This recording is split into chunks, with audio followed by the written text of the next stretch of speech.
So I actually made the horrible mistake of posting about my indie game on Reddit. There's a subreddit called r/destroymygame in which they do exactly kind of what they're claiming to do. You can post like your game trailer on there. In my case, I'm working on a tennis roguelike called Torso Tennis. I made this new trailer for the game and I was just kind of trying to get some feedback on it. We'll get into all this feedback down here in a minute. There's some crazy stuff. I mean, people wrote paragraphs here. I honestly think the worst sin is it's committing. I played it a bit in terms of gameplay. It felt quite hectic. I want to play this, but I want to talk about the trailer real quick and show it to y'all just so you get a little context about what we're about to dive into. Torso Tennis is a grid-based action roguelike with auto-battler-inspired shop and synergy systems. You customize your torso and then jump into action tennis matches, where you can serve tennis balls and attempt to score on your opponent, return tennis balls that are on your side of the court, and you can add a tile of directional influence through spinning, which comes in very handy. You can customize your torso build over the course of your run by purchasing these cursed limbs and getting horrible tattoo permaboosts. And you can steal things from your opponents to kind of skip the whole building phase. That's kind of awesome. I think that's kind of awesome. What do you think?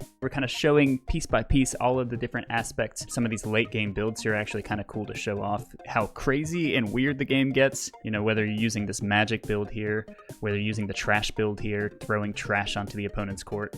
I was like, okay, this trailer is a little better now. It shows a little bit of the gameplay flavor. I'll probably get some good feedback. By the way, if the game looks interesting to you at all, you should go ahead and go to the Steam page, go wishlist it. You'll get notified of the launch discount when it comes out. Let's read some of the comments here. From the trailer, I'm having a pretty tough time parsing how the game is actually played. There's a lot going on, not sure what side the player's on or where I should really be focusing my attention. I think this is probably the biggest thing I took from this. Having made this game for the last year, having been playing it like every day basically, like I know where I should be focusing my attention.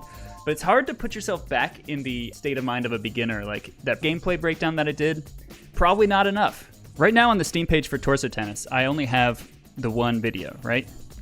But theoretically, we could put in a couple more videos. We could put in like an explainer video. We could put in, you know, an animated intro. I'm not going to do an animated intro. Yeah, you know what? That's good feedback, okay? From watching alone, I'm not certain what the gameplay actually is, what the player has control over. Like, I know what the inputs are, but people watching don't really know what's going on. I don't know, what are your thoughts? Is there a way to show the control method in a trailer? We'll get into this big, long one eventually. Let's just see if there's any more down here.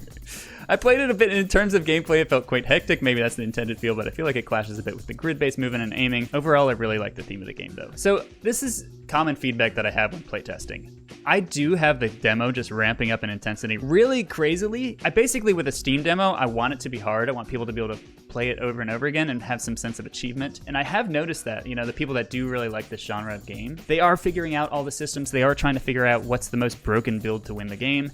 And that's cool, but I do also see a lot of people trying it and bouncing off right when it starts to get really hard. So what we're gonna do, have it dial up a little bit more slowly. This one's actually kind of harsh. I want to play this, but I don't know what the gameplay loop is. Upgrades and aesthetics look nice, but as everyone else has said, pitching your unique gameplay is your challenge. The reason this one stings is because it is so close. The game is all there, I just have to explain. And I have the benefit of leaning on some genre conventions with the shop and store and upgrading, but the action gameplay element on the grid is it's very different with this sort of timer-based bouncing tennis ball return and multi-ball risk management assessment kind of gameplay. Okay, and that brings us to, so first of all, after I read this for the first time, it actually derailed me from development for like a day or two. I felt like bad about my own game.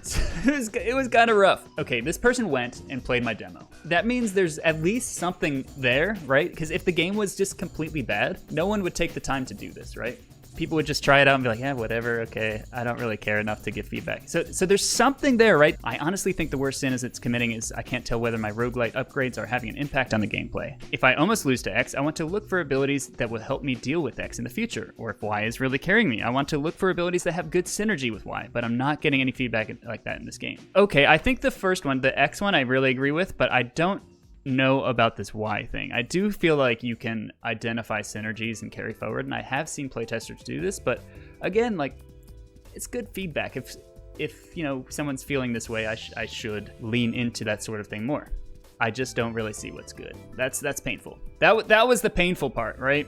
Now it's time for the response. I do feel like here's where the design of the game kind of, you know, messes me up a little bit. Torso Tennis is a 1v1 roguelike, which means your opponents have all the same abilities and powers that you do, and I did this in a way so that you could be stealing from them. you know, just kind of skip the whole re-roll build process that's so frustrating, these sort of auto battler likes.